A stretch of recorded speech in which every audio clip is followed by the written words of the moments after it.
Have you been sitting on your book idea waiting for the perfect moment to start? Sis, that moment may never come unless you create it. When you finally say enough is enough, my time is now, everything begins to shift. If you're ready to get that final motivation to just start writing, this episode will give you the spark you need to take that first bold step. Let's get it. Ready to write your first book and make an impact? Do you wish you could organize your book ideas without feeling overwhelmed and actually find the time to write and finish your book? Hey, I'm Donna Cherie, a book writing coach and author. Welcome to Book Writing Made Simple. Inside this podcast, I'll teach you how to get a clear vision for your book idea, get organized, keep it simple, and develop a writing plan so you can finally get your book out into the world. Grab a notebook and pen with your favorite cup of tea. Hey, aspiring author. Welcome to Book Writing Made Simple. I'm your host, Donna Cherie, and I'm so excited that you're tuning in today.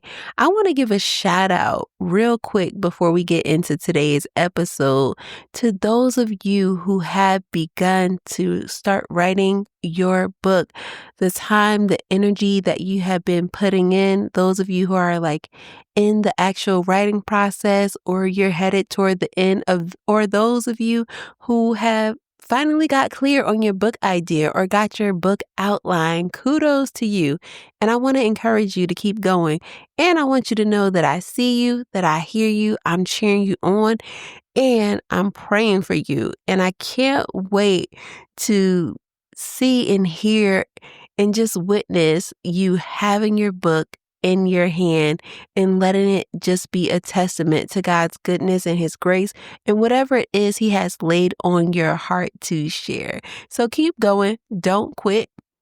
And if you haven't gotten started yet, I'm going to talk to you in just a moment to help you finally get started with writing your book.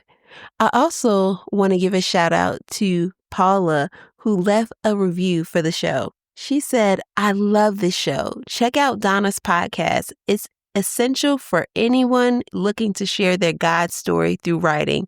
Episode 76 on self-publishing is brimming with invaluable insights that will inspire and empower listeners who are ready to take the leap and make a meaningful impact with their words. Thank you so much, Paula, for that review. God bless you.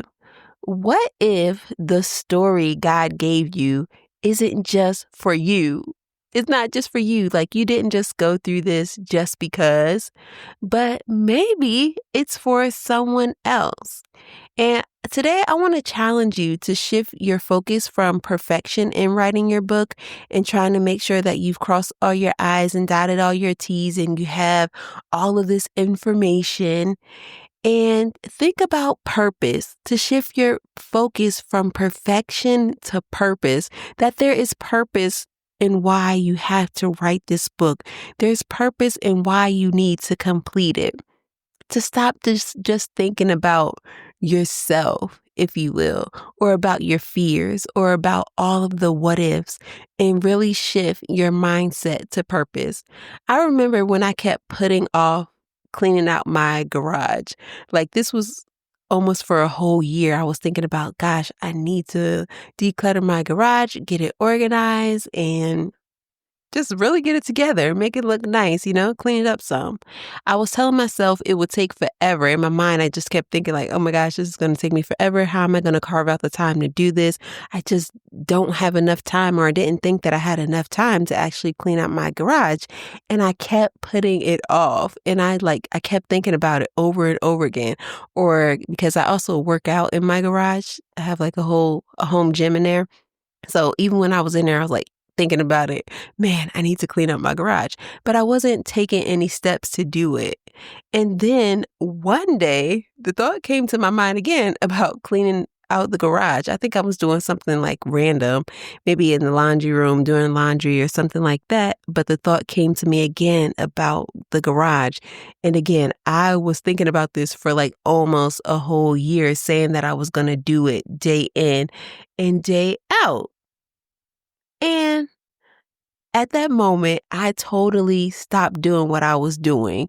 I went to the garage and I just started in one section. I was like, you know what? If I just take 15 minutes to do something, I need to start making an effort so I could get this over with and actually clean out my garage.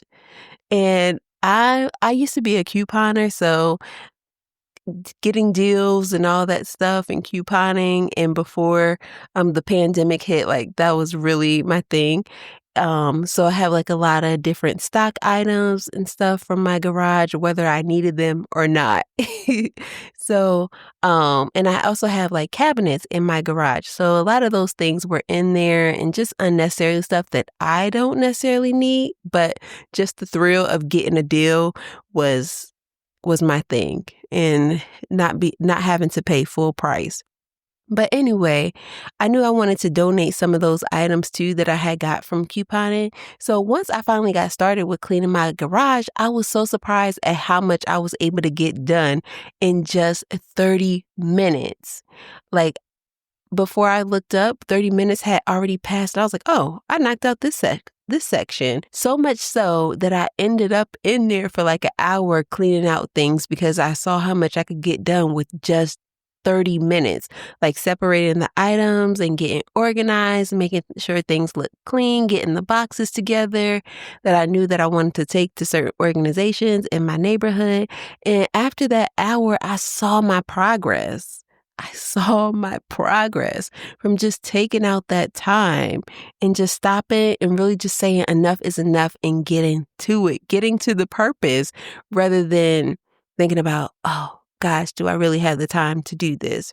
And before I knew it, over the course of a few days, I just kept going back to the garage like, okay, I'll just take another 30 minutes and another 30 minutes or an hour. And I was able to clean out my cabinets. I was able to get them clean, get them arranged. And my garage ended up in such a much better shape than I thought I could do in just a week. All that time I spent contemplating almost a whole year on cleaning out my garage. And this reminds me that starting is often the hardest part of anything that we desire to do. And the same goes for writing your book. The hardest part seems as if it is getting started. So I want you to know that it is totally doable. It's totally doable for you to write your book. Writing your book is doable. You have what it takes to do it. I know you do. I know you have it in you. And today I want to do something a little bit different and not just give you some strategies about your schedule or your writing routine or anything actually that is practical to book writing, but I want to speak to your spirit and also speak to your spirit so that something will rise up in you and help you realize that you can finally have that motivation to get started to write your book. So here are 3 realizations I want to share. And these are things that you may be experiencing. And I hope that as I talk about these things, it will hopefully give you that push that you need to finally start writing. So let's jump in. So the first realization is that resistance is spiritual. Resistance is spiritual. That resistance that you feel inside of holding on to that resistance and not writing your book, it's spiritual. And the hesitation that you feel, it isn't always laziness or isn't a lack of discipline. You might be the most disciplined person in the world or even the most organized person in other areas of your life, but this resistance could be spiritual warfare. And I know we may not see that or recognize that even when it comes to book writing, but what I also want you to know is that book writing is purposeful. That book writing is a part of your destiny, that this dream that God has put in you is a part of your destiny. And the enemy knows your book will change lives. He knows that your testimony has the power to break generational chains, change the trajectory of people's lives and break curses over them. And it's going to increase your reader's faith and bring healing. So, of course, he's going to fight you tooth and nails to block you and have that resistance or that stronghold on you from getting your book written. And he might whisper lies to you like you're not ready or nobody will read it or other what ifs and other lies. And you cannot listen to the lies that the enemy is telling you or stay in this place of resistance and recognize the spiritual warfare that you may be in, especially if you've been having this desire to write your book for years, or you get started, you stop, you get started, you stop, and it's just become a cycle and it just won't leave you alone. That is that resistance that is spiritual, that you got to break chains from that. And also, recognize this truth that God wouldn't give you a story if he didn't intend for it to be shared.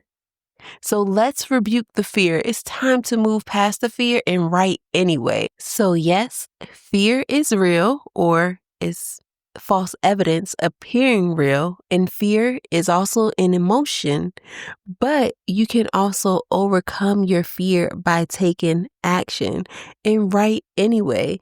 Your obedience by writing your book is a threat to darkness. And so that's why that resistance comes up, but you can overcome it. That's one realization. And if you're in that place, then take some time to journal over it and also pray about it and see what you can do. I mean, in addition to doing it anyway, but to, again, change your mindset. That's something we talk about a lot on here as well, about changing your mindset and knowing that this book is not about you, but it's about the lives that it will reach and that it's purposeful. All right. So the second realization is that you won't feel fully ready to write this book. And that's okay. You may not feel 100% completely confident before you begin, but if you're waiting to feel completely confident before you begin, you'll be waiting forever. You will be waiting forever. And writing is a journey of discovery. It's a journey. It's a beautiful journey, in my opinion, and you get clearer as you go. Better yet, it's hard to get clear before you get started. So if you don't get started, it's hard to get clarity because there's nothing to work with. But you have to get started. And I believe once you get started, you'll get clearer about the vision for your book once you get started. And think about it. Moses didn't feel qualified. Esther didn't feel confident enough to go to the king, but they did it anyway. And they fulfilled their assignments by partnering with God and allowing him to lead. And I want you to do the same thing. Like, you may not feel completely confident. You may not even feel qualified to write a book. You may not even feel qualified to share your story or whatever your area of expertise might be. But so what? When you partner with God and allow him to lead the way, he'll help you get it done. And he's done it for so many people, for myself, for individuals in the Bible that we read about, Moses, Esther, because they surrendered, they gave God their yes, and God gave them further insight and instructions to accomplish their purpose. And he'll do the same thing for you, but you got to get started. You have to get started. And sis, it's not about perfection or feeling 100% ready. It's about being willing to say yes and partner with God. So will you partner with God? I hope you will. I hope you will, to get started. It's okay to start writing while you're unsure, even if you don't have everything figured out. Just still get started and write. And again, you will get clarity along the way as you go. You'll be so surprised at how God meets you in the process and not just, at the end or when you finally, quote unquote, have everything figured out. Like, God will meet you right there in the process and take you through the journey as you partner with him. So it's okay if you don't feel fully ready. Just know that God got you. And if you partner with him, there will be so much success and so much clarity. The third realization, and this kind of stems from this previous point here about being willing to give God your yes and partner with him. And that is small obedience leads to big moves. I want to say that again. Small obedience leads to big moves. You don't need to write 10 chapters this weekend. You don't need to write your book in a day. Now, if that's you, hey, totally fine. But for those of you who are listening, more than likely not. And that is okay. That if you don't write 10 chapters this weekend, all you need to do is to start with one obedient yes. Give God your yes. And that could look like opening up a Google Doc. It could be writing a prayer, telling the Lord how you feel or what fears you may have or beliefs you might have about writing this book, or how uncomfortable you might feel with writing this book, or you're worried about what Sam, Sue, and Ellen might say about this book, and just being open and vulnerable to the Lord, but still giving God your yes, saying, yes, Lord, I want to do this, but there's some things that might be hindering me from doing that. And just start there. Or you could just outline one chapter that you're inspired by. I know a lot of people that I talk to, they always say, I already have my title. Okay, you got your title. Now start from there. What else can you bring about your title? What led you to this title? Or what themes surround this title? What is the message around this title? And just start from there. It's just like planting a seed. You don't see the fruit right away, but the decision to plant is what starts the harvest. But if you don't plant, you can't expect a harvest. You can't expect to see any fruit. And that's the same thing when it comes to writing your book, is that you have to plant the seed of writing so that you can see the fruit of what it will do once you have that book published, written. Your obedience today will lead to testimonies tomorrow. I'm sure of it. I know it is so. And those testimonies, they will come through your words. What you have partnered with God to share through your book will bring so many testimonies from your readers of how your book helped them to grow and change their lives. So don't despise small beginnings. Start with this small obedience, as it leads to big moves. And big moves, sis, are birthed through small starts. Yes, they are. And I want to give you permission and help for you today too, by just saying and giving you permission to write messy, write scared, and write anyway. It's just you looking at it. So don't worry about the outcome or what's going to happen later, but just get started. It's just you and God. You don't have to share it with a friend. You don't have to share it with a family member yet. It's just you and the Lord, and that's okay. Just get started on writing. And I hope that these 3 realizations will help you get free today and really speak to your spirit, and that you don't have to hold on to this resistance, and recognizing that this resistance is spiritual, but don't let it continue to hinder you. Also, it's okay if you don't feel fully ready, but raise your hand, give God your yes, and partner with God. Get started and see where he takes you, and know that your small obedience leads to big moves. And you can write messy, you can write scared, but just write anyway. So I hope that this episode is helpful to you today. I hope that it encourages you and uplifts your spirit and allows you to pull out that notebook and pen or your computer to get started to write. And of course, don't be shy. Come on over and join us in the Book Writing Made Simple Writers community on Facebook. If you feel like, you're still struggling, or you just need that accountability, that support, we are here for you. There are women of faith in the group who are in different phases of their book writing journey. Some are in the editing phases. There's those who are working on their first draft, and then others who are still brewing with ideas, who desire to write a book. So come and join us. You can ask questions. You can connect with other Christian women writers. and get that gentle but strong nudge from me to start your writing journey, because I'm here to support you. You know that I'm going to encourage you and uplift you and help you in the best way that I know possible, with simplicity and organization, to really help you write your book. So be sure to head on over to DonnaCherie.com/community to join. I can't wait to see you there. God bless you, sis. Until next time, ciao. Thanks for tuning in. I hope today's episode inspired you to take that next step to write your book. Remember, small steps lead to big results. If this podcast has blessed you in some way, be sure to leave a written review on Apple Podcasts. Your support means the world to me, and it helps others to find the show. Also, be sure to pass on the inspiration by sharing this episode with a friend who could benefit from this message. God bless you, sis, and never, ever give up.